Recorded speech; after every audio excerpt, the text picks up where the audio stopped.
ವಿಶ್ವವಿಖ್ಯಾತ ಮೈಸೂರು ದಸರಾ ಇನ್ನೇನು ಪ್ರಾರಂಭ ಆಗ್ತಾ ಇದೆ. ಬಟ್ ದಸರಾದಲ್ಲಿ ಕಂಬಳದ ಪಾಲಿಟಿಕ್ಸ್ ಜಾಸ್ತಿ ಆಗ್ತಾ ಇದೆ.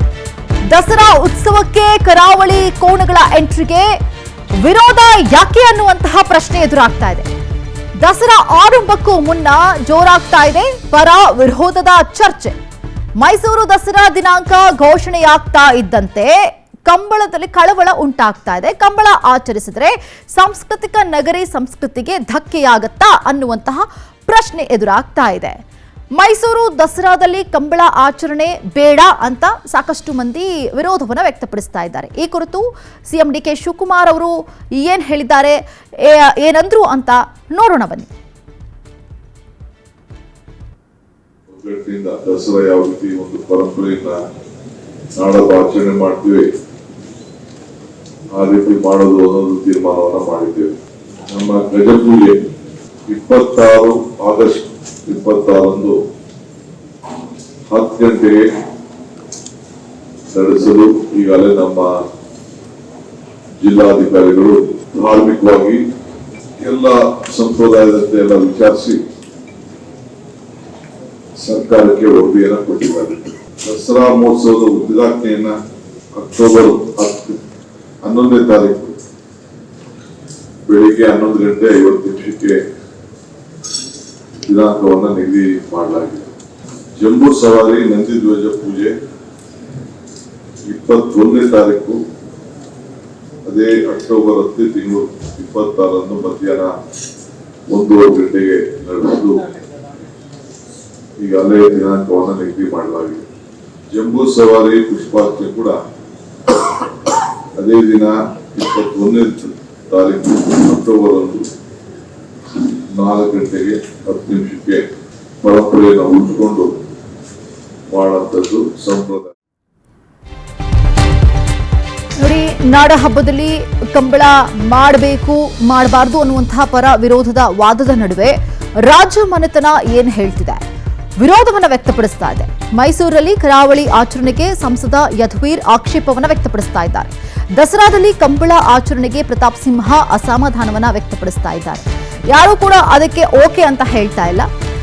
ಮೈಸೂರಲ್ಲಿ ಕರಾವಳಿಯ ಆಚರಣೆ ಏನಿದೆ ಅದು ಬೇಡ ಅನ್ನುವಂತಹ ಅಭಿಪ್ರಾಯವನ್ನ ವ್ಯಕ್ತಪಡಿಸ್ತಾ ಇದ್ದಾರೆ. ಮುಖ್ಯವಾಗಿ ಕಂಬಳ ಎಲ್ಲಕ್ಕಿಂತ ದೊಡ್ಡ ಚರ್ಚೆ ಆಗ್ತಾ ಇರುವಂಥದ್ದು 2 ವಾರದಿಂದ. ನಾವು ಹೇಳಿದ್ವಿ, ಇಲ್ಲಿ ಮೈಸೂರು ನಮಗೆ ಭಾಳ ಕರಾವಳಿ ಭಾಗದ ಎಲ್ಲ ಇಡೀ ಸಾಂಸ್ಕೃತಿಕ ಕ್ರೀಡೆಗೂ ಕೂಡ ಭಾಳ ದೊಡ್ಡ ಗೌರವ ಇದೆ ಮೈಸೂರಲ್ಲಿ. ಆದರೆ ನಮ್ದು ಏನಂದರೆ ದಸರಾ ಸಮಯದಲ್ಲಿ ಇದು ಯಾಕೆ ಬೇಕು ಅಂತ, ನೀವು ಬರೀ ಇದು ಒಂದು ಹೊಸ ಆಕರ್ಷಣೆ ಅಥವಾ ಹೊಸ ಒಂದು ಪ್ರದರ್ಶನೆಗೋಸ್ಕರ ಇವತ್ತು ಮೈಸೂರು ದಸರಲ್ಲಿ ಸೇರಿಸಿ ಇದು ಯಾವುದೇ ರೀತಿ ನಮಗೆ ಅವಶ್ಯಕತೆ ಇಲ್ಲ, ಅನವಶ್ಯಕವಾದಂಥ ಒಂದು ಬೆಳವಣಿಗೆ ಅಂತ ನಾವು ಅಲ್ಲಿ ಹೇಳಿದ್ದೀವಿ. ಮುಖ್ಯಮಂತ್ರಿ ಇದನ್ನ ತೀರ್ಮಾನ ಮಾಡಿ ರದ್ದು ಮಾಡಿದ್ರೆ ಒಳ್ಳೆಯದು ಅಂತ ಹೇಳಿದ್ದೀನಿ. ಕರಾವಳಿ ಮಟ್ಟದಲ್ಲಿ ನಾವು ದೊಡ್ಡ ಕಾರ್ಯಕ್ರಮ ಮಾಡಲಿ, ಮೈಸೂರಿನವರೇ ಬಂದು ಕೈ ಜೋಡಿಸ್ಬಿಟ್ಟು ನಾವೆಲ್ಲರೂ ಕೂಡ ಅದಕ್ಕೆ ನಮ್ಮ ಬೆಂಬಲ ಮತ್ತು ಪ್ರೋತ್ಸಾಹ ಕೊಡೋಣ ಅಂತ ಹೇಳಿದ್ದೀವಿ. ನಮ್ಮ ಮಾನ್ಯ ಸಂಸದರಾದಂತಹ ಯದುವೀರ್ ಮಹಾರಾಜರು ಇದ್ರ ಬಗ್ಗೆ ಒಂದು ನಿಲುವನ್ನ ತಳೆದಿದ್ದಾರೆ. ಅದು ನಮ್ಮ ನಿಲುವು ಅದೇ ಆಗಿದೆ. ನೋಡಿ, ಯಾವುದೇ ಒಂದು ಊರಾಗ್ಲಿ, ಈಗ ನಮಗೆ ಸವದತ್ತಿ ಯಲ್ಲಮ್ಮನ ಜಾತ್ರೆ ಲಕ್ಷಾಂತರ ಜನ ಬರ್ತಾರೆ, ಅದಕ್ಕೊಂದು ಡಿಸ್ಟಿಂಕ್ಟ್ ಕ್ಯಾರೆಕ್ಟರ್ ಇದೆ. ನಮ್ಮ ದಸರಾ ಅಂದ್ರೆ ನಮ್ದೊಂದು ಮೈಸೂರು ದಸರಾಕ್ಕೆ ಅದರದಾದಂತ ವಿಶೇಷವಾದಂತ ಅದಕ್ಕೊಂದು ಕದರ್ ಇದೆ. ಅಲ್ಲಿ ನಾವು ಗ್ರಾಮೀಣ ದಸರಾನು ಮಾಡ್ತೀವಿ, ಯುವ ದಸರಾನು ಮಾಡ್ತೀವಿ, ಮನೆಯಲ್ಲೂ ದಸರಾವನ್ನು ಮಾಡಿದೀವಿ ನಾವು. ಇಲ್ಲಿ ಕುಸ್ತಿ ಇದೆ, ಇಲ್ಲಿ ನಮ್ಮ ಹತ್ರ ಆಟೋಟಗಳು ಎಲ್ಲಾ ರೀತಿ ದಸರಾ ಕ್ರೀಡೆಗಳನ್ನು ಕೂಡ ನಾವು ಮಾಡ್ತೀವಿ, ವಿವಿಧ ಸ್ಪರ್ಧೆಗಳನ್ನ ಮಾಡ್ತೀವಿ, ಸಂಗೀತ ಕಾರ್ಯಕ್ರಮಗಳಿದಾವೆ.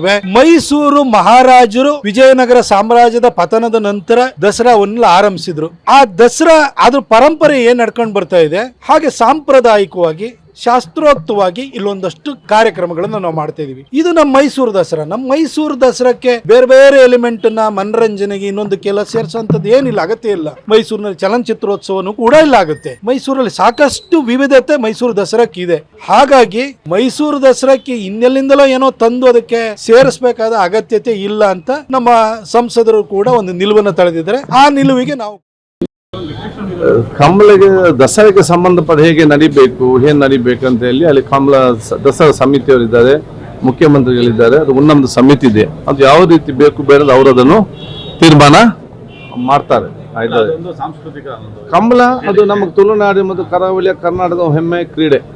ಅದನ್ನು ನಮ್ಮ ಜಿಲ್ಲೆಯಲ್ಲಿ ಬಹುಶಃ ಅದು ನಮ್ಮ ಹಿಂದಿಂದಲೂ ಬಂದಂಥ ಒಂದು ಬರೆಯೋದೊಂದು ಕ್ರೀಡೆ ಮಾತ್ರ ಅಲ್ಲ, ಅದು ಒಂದು ಊರಿನ ಸಂಪ್ರದಾಯ ಪರಂಪರೆ ಇನ್ನು ವಿಚಾರ ಮೈಗೂಡಿಸಿಕೊಂಡು ಮತ್ತು ಎಲ್ಲರ ಜಾತಿ ವರ್ಗದವರು ಸೇರಿಕೊಂಡು ಸಂತೋಷ ಸಮಾರಂಭ ನಡೆಸುವಂಥ ಒಂದು ಹಿಂದಿನ ಬಂದೊಂದು ಕ್ರೀಡಾ ಸಂಪ್ರದಾಯವಾಗಿದೆ. ಅದು ನಮ್ಮ ಜಿಲ್ಲೆಯವರು ಉಳಿಸ್ತಾರೆ, ನಾವೆಲ್ಲ ಕೂಡ ಮಾಡ್ತೇವೆ, ಅದು ಶಾಶ್ವತ ಇರ್ತದೆ. ಅದು ಬೇರೆ ಕಡೆ ಮಾಡಬೇಕಾ ಬೇಡವಾ ಅದು ಅವ್ರವ್ರ ಕೂತು ಚರ್ಚೆ ಮಾಡಿ ಕಮರ್ಷಿಯಲ್ ಆಗುತ್ತೆ ಅನ್ನೋ ಲೆಕ್ಕಾಚಾರ ಇದೆ.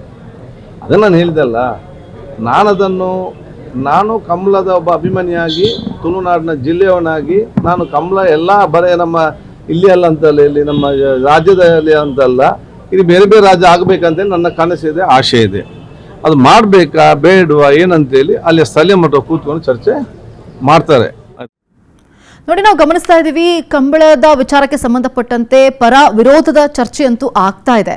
ಬಟ್ ಯಾಕೆ ಕಂಬಳ ಬೇಡ ಅಂತಿದ್ದಾರೆ ಮೈಸೂರಿನಲ್ಲಿ, ಯಾಕೆ ಬೇಕು ಅಂತಿದ್ದಾರೆ ಅನ್ನೋದನ್ನ ಗಮನಿಸ್ತಾ ಹೋಗೋದಾದ್ರೆ, ಕರಾವಳಿಯ ಪ್ರಸಿದ್ಧ ಜನಪದ ಕ್ರೀಡೆ ಇದು ಕಂಬಳ. ಹಾಗಾಗಿ ಅದರ ವಿರೋಧ ಯಾಕೆ?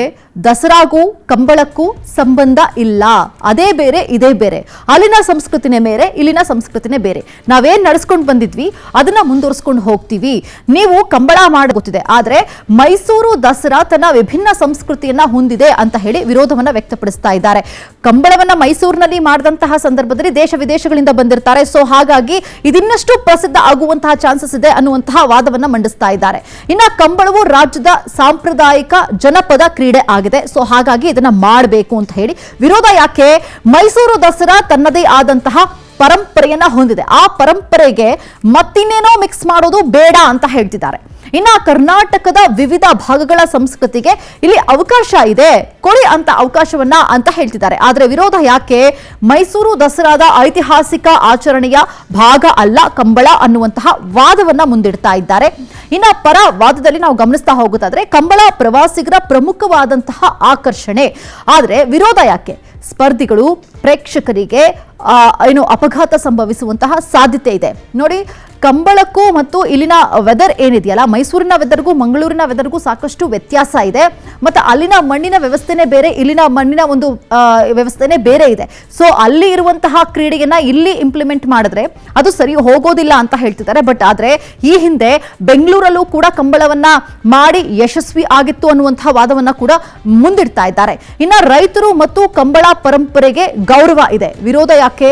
ಕಂಬಳ ಆಯೋಜನೆಗೆ ಸರ್ಕಾರದ ಬೊಕ್ಕಸಕ್ಕೆ ಲಾಸ್ ಆಗುತ್ತೆ, 5 ಕೋಟಿಯಷ್ಟು ಇದಕ್ಕೆ ಮೀಸಲಿಡಬೇಕಾಗತ್ತೆ ಅನ್ನುವಂತಹ ವಾದವನ್ನ ಮಂಡಿಸಿದ್ದಾರೆ.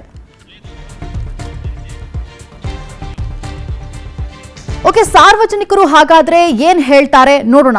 ಶ್ರೀಧರ್ ಅವರು ಈಗ ಕಾಲ್ ಅಲ್ಲಿ ಕನೆಕ್ಟ್ ಆಗಿದ್ದಾರೆ. ನಮಸ್ಕಾರ ಸರ್. ಮೇಡಮ್ ನಮಸ್ತೆ ಸರ್. ಈಗ ನೋಡಿ, ಶಿರ್ಸಿಯಿಂದ ಕಾಲ್ ಬಂದಿರುವಂತದ್ದು. ಸರ್, ಈಗ ನೋಡಿ, ಕಂಬಳವನ್ನ ಮೈಸೂರಿನಲ್ಲಿ ಮಾಡೋದು ಬೇಡ ಅನ್ನುವಂತಹ ವಾದ ಇದೆ, ಮತ್ತು ಕೆಲವರು ಬೇಕು ಅಂತ ಹೇಳ್ತಿದ್ದಾರೆ. ನಿಮ್ಮ ಅಭಿಪ್ರಾಯ ಏನು? ನೋಡಿ ಮೇಡಮ್, ಕಂಬಳ ಎನ್ನುವಂಥದ್ದು ನಮ್ಮ ರಾಜ್ಯದ ಒಂದು ಸಾಂಸ್ಕೃತಿಕ ವೈಭವಗಳು, ಅದು ಕೂಡ ಒಂದು. ಆ ಒಂದು ಸಾಂಸ್ಕೃತಿಕ ಜಾನಪದ ಕಲೆ ಮೈಸೂರು ಅರಮನೆಯಲ್ಲಿ ಆದ್ರೆ ತಪ್ಪೇನು? ಮೈಸೂರಲ್ಲಿ ಒಂದು ಆಟಗಳಿಗೆಲ್ಲ ಅವಕಾಶ ಕೊಡ್ತಾರೆ, ಆದ್ರೆ ಕಂಬಳಕ್ಕೆ ಯಾಕೆ ಅವಕಾಶ ಕೊಡ್ತಾ ಇಲ್ಲ? ಇದು ಒಂದು ನಮ್ಮ ಜನಪದ ಕ್ರೀಡೆ ಅಲ್ವಾ, ಅದಕ್ಕೆ ಯಾಕೆ ಅವಕಾಶ ಕೊಡ್ತಾ ಇಲ್ಲ? ಇಲ್ಲಿ ಕಂಬಳ ಮಾಡ್ಬೇಕಾದ್ರೆ ಅದರದೇ ಆದಂತ ಒಂದಷ್ಟು ರೂಲ್ಸ್ ಅಂಡ್ ರೆಗ್ಯುಲೇಷನ್, ಅಂದ್ರೆ ಅದಕ್ಕೆ ವ್ಯವಸ್ಥೆ ಇರಬಹುದು, ಬೇರೆ ರೀತಿನೇ ಇರುತ್ತೆ.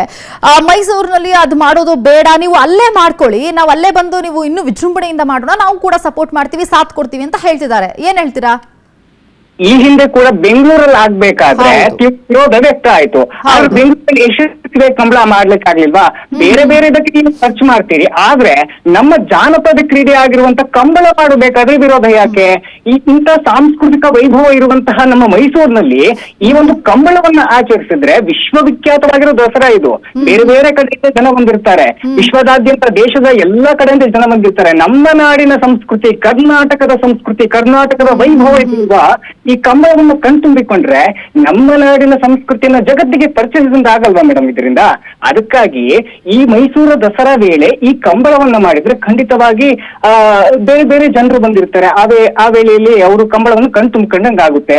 ಬೇರೆ ಬೇರೆ ರೀತಿಯಂತ ಏನ್ ಗೊತ್ತಾ, ಈ ಕೆಲವರು ನಾಯಕರುಗಳು ಕೋಟ್ ಮಾಡ್ತಿರುವಂತಹ ವಿಚಾರ ಏನಂದ್ರೆ, ನೋಡಿ, ಮಂಗಳೂರಿನ ಸಂಸ್ಕೃತಿ ಬೇರೆ, ಇಲ್ಲಿರುವಂತಹ ಮೈಸೂರಿನ ಸಂಸ್ಕೃತಿ ಬೇರೆ, ಬೆಂಗಳೂರಿನ ಸಂಸ್ಕೃತಿ ಬೇರೆ, ಇದನ್ನ ಮಿಕ್ಸ್ ಮಾಡೋದು ಬೇಡ.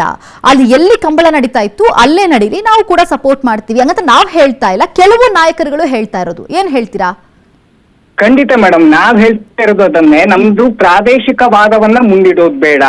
ನಾವಿಲ್ಲಿ ಮಾಡ್ಬೇಕಾಗಿರುವಂತದ್ದು, ನಾವೆಲ್ಲ ಕನ್ನಡಿಗರು. ಈ ರೀತಿಯಾಗಿ ನಮ್ದು ಉತ್ತರ ಕರ್ನಾಟಕ, ದಕ್ಷಿಣ ಕರ್ನಾಟಕ, ನಾವು ಬೆಂಗಳೂರು, ನಾವು ಬೆಳಗಾವಿ ಬೇಡ.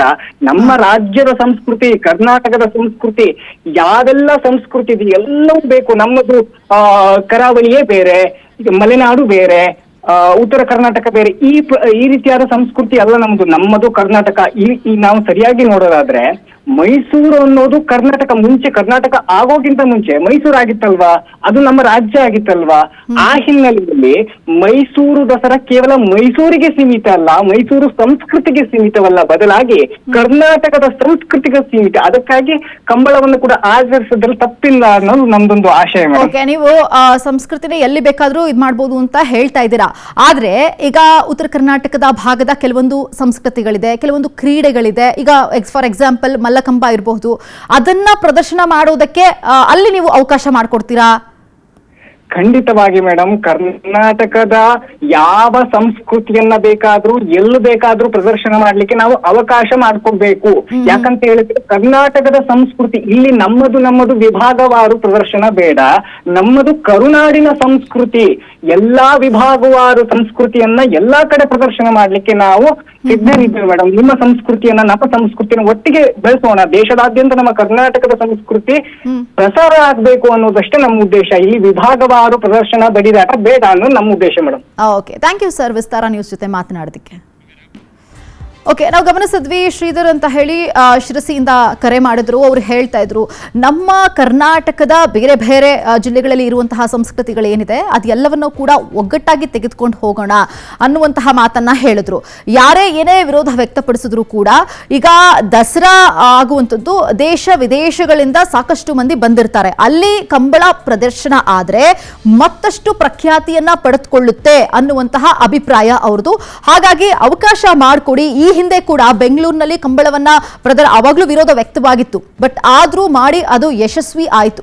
ಈಗ ಯಾಕೆ ಅದಕ್ಕೆ ಅವಕಾಶ ಮಾಡಿಕೊಡ್ತಾ ಇಲ್ಲ, ಅವಕಾಶ ಮಾಡಿಕೊಡಿ ಅನ್ನುವಂತಹ ಮಾತನ್ನ ಹೇಳ್ತಾ ಇದ್ದಾರೆ. ನಾವು ಗಮನಿಸಬಹುದು. ಬಟ್ ಆದ್ರೆ ಮೈಸೂರಿನಲ್ಲಿ ಕೆಲವು ನಾಯಕರುಗಳು ಇದಕ್ಕೆ ವಿರೋಧವನ್ನ ವ್ಯಕ್ತಪಡಿಸುವುದನ್ನ ಕೂಡ ನಾವು ಗಮನಿಸಿದ್ದೀವಿ. ಅಲ್ಲಿನ ಸಂಸ್ಕೃತಿ ಇಲ್ಲಿ ಬೇಡ, ಅದೇ ಕಂಬಳವನ್ನ ಅಲ್ಲೇ ಮಾಡ್ಲಿ, ಇಲ್ಲಿ ಮಾಡೋದು ಬೇಡ, ನಾವು ಅದಕ್ಕೆ ಸಪೋರ್ಟ್ ಅನ್ನ ಅಲ್ಲೇ ಕೊಡ್ತೀವಿ ಅನ್ನುವಂತಹ ಮಾತನ್ನ ಕೂಡ ಹೇಳಿದ್ರು. ಕರ್ನಾಟಕದಲ್ಲಿ ಮತ್ತು ಮಂಗಳೂರಿನಲ್ಲಿ ಇರುವಂತಹ ಸಂಸ್ಕೃತಿಗಳಿರಬಹುದು ಅಥವಾ ಬೇರೆ ಬೇರೆ ಜಿಲ್ಲೆಗಳಲ್ಲಿ ಇರುವಂತಹ ಸಂಸ್ಕೃತಿಗಳಿರಬಹುದು, ಅದೆಲ್ಲವೂ ಕೂಡ ಕರ್ನಾಟಕದ ಒಂದು ಸಂಸ್ಕೃತಿ. ಅದೆಲ್ಲವನ್ನೂ ಕೂಡ ಒಗ್ಗಟ್ಟಾಗಿ ತೆಗೆದುಕೊಂಡು ಹೋಗಬೇಕು ಅನ್ನುವಂತಹ ಮನಸ್ಥಿತಿಗೆ ನಾವು ಬರಬೇಕಾಗತ್ತೆ, ಅವಕಾಶವನ್ನ ಮಾಡಿಕೊಡ್ಬೇಕಾಗತ್ತೆ ಅಂತ ಹೇಳ್ತಾ ಇದ್ದಾರೆ. ಕಾದು ನೋಡಬೇಕು ಯಾಗ ಅವಕಾಶವನ್ನ ಮಾಡಿಕೊಡ್ತಾರಾ ಅಂತ. ಇದೇ ವಿಚಾರವಾಗಿ ಮಾತನಾಡೋದಕ್ಕೆ ಶಿವಶಂಕರ್ ಅವರು ರಾಮನಗರದಿಂದ ಈಗ ಫೋನಲ್ಲಿ ಕನೆಕ್ಟ್ ಆಗಿದ್ದಾರೆ. ನಮಸ್ಕಾರ ಸರ್. ನಮಸ್ಕಾರ. ಈಗ ವಿರೋಧ ಪಕ್ಷದ ನಾವು ಜನತಾದಳದವರೇ, ಆದ್ರೆ ವಿರೋಧ ಪಕ್ಷದಲ್ಲಿ ಇದ್ದೀವಿ ಅಂತ ಅಂದ್ಬಿಟ್ಟು ಕುಮಾರಸ್ವಾಮಿ ಅವರಿಗೆ ಇಂತ ಸಾಂಸ್ಕೃತಿಕ ಕಾರ್ಯಕ್ರಮಗಳಲ್ಲಿ ವಿರೋಧ ಮಾಡೋದು ತಪ್ಪು. ಯಾಕೆಂದ್ರೆ ನಮ್ಮ ಕರ್ನಾಟಕ ಸಂಸ್ಕೃತಿ ಎಲ್ಲಾ ಕಡೆನೂ ಬೆಳಿಬೇಕು. ಕಂಬಳ ಹೋಗಿ ನಾವು ಈ ಕಡೆಯವರೆಲ್ಲ ಸುತ್ತ ಮಂಗಳೂರಿಗೆ ಹೋಗಿ ನೋಡೋದಕ್ಕಾಗೋದಿಲ್ಲ. ಈಗ ಮೊನ್ನೆ ಬೆಂಗಳೂರಿನಲ್ಲಿ ಅರೇಂಜ್ ಮಾಡಿದ್ರು, ಮೈಸೂರಿನಲ್ಲಿ ಮಾಡೋದ್ರಿಂದ ಎಲ್ಲಾ ಜನ ನೋಡ್ತಾರೆ. ಇದು ವಿಶ್ವ ಪರಂಪರೆ ವಿದೇಶದಿಂದ ಬೇಕಾದ ಜನ ಬರ್ತಾರೆ, ಅವರೆಲ್ಲ ನೋಡ್ತಾರೆ. ಅದರಿಂದ ಕಂಬಳ ಮಾಡೋದು ಸರ್ ಏನ್ ಗೊತ್ತಾ ಸರ್, ಈಗ ಏನಂದ್ರೆ ನೋಡಿ, ಈಗ ಕಂಬಳ ಮಾಡೋದಕ್ಕಲ್ಲ ಮಾಡಬಹುದು, ಆದ್ರೆ ಅಲ್ಲಿನ ಮಣ್ಣಿನ ಇದಿದೆಯಲ್ಲ, ಗುಣ ಇದೆಯಲ್ಲ, ಸಾಕಷ್ಟು ವ್ಯತ್ಯಾಸ ಇದೆ. ಮತ್ತೆ ಆ ಕೋಣಗಳನ್ನ ಕರ್ಕೊಂಡು ಬರ್ತಾರಲ್ಲ, ಅದರ ಮೇಂಟೆನೆನ್ಸ್ ಇರಬಹುದು ಅಥವಾ ಅದಕ್ಕೆ ಹರ್ಟ್ ಆಗುತ್ತೆ ಆ ಸಂದರ್ಭದಲ್ಲಿ. ಅಂದ್ರೆ ಈ ಮಣ್ಣಿಗೂ ಮತ್ತೆ ಅಲ್ಲಿನ ಮಣ್ಣಿಗೂ ವ್ಯತ್ಯಾಸ ಇರೋದ್ರಿಂದಾಗಿ ಮತ್ತೆ ಈ ವ್ಯವಸ್ಥೆಗಳನ್ನ ಮಾಡ್ಕೊಳ್ಳುವಂತಹ ನಿಟ್ಟಿನಲ್ಲೂ ಕೂಡ ಒಂದಷ್ಟು ವ್ಯತ್ಯಾಸ ಆಗುತ್ತೆ. ಆ ಮೂಕ ಪ್ರಾಣಿಗಳಿಗೆ ಹರ್ಟ್ ಆಗುತ್ತೆ ಅಂತ ಕೆಲವರ ವಾದ. ಏನ್ ಹೇಳ್ತೀರಾ? ಅದಕ್ಕೇನು ಸರ್, ಈಗ ಬೆಂಗಳೂರಿನಲ್ಲಿ ಮಾಡ್ತಾರಲ್ಲ, ಅದರಿಂದ ಏನ್ ತೊಂದರೆ ಆಗಿಲ್ಲ, ಎಲ್ಲರಿಗೂ ಅನ್ಕೂ ಏನಾಯ್ತಲ್ಲ, ಬೆಂಗಳೂರಿಗೇನು ಆಗಿಲ್ಲ. ಆ ರೀತಿ ಅವ್ರು ಏನೇನು ಮಾಡ್ತಾರೆ ಮಾಡ್ತಾರೆ. ಒಟ್ಟಾರೆಯಾಗಿ ಈಗ ಕಂಬಳ ಮಾಡೋದಕ್ಕೆ ಅವಕಾಶವನ್ನ ಮಾಡಿಕೊಡ್ಬೇಕು ಅನ್ನೋದು ನಿಮ್ಮ ವಾದ? ಹೌದು ಸರ್, ಮಾಡ್ಕೊಡ್ಲೇಬೇಕು ಅನ್ನೋದು madam. Okay, thank you sir Vistara News ಜೊತೆ ಮಾತನಾಡೋದಕ್ಕೆ.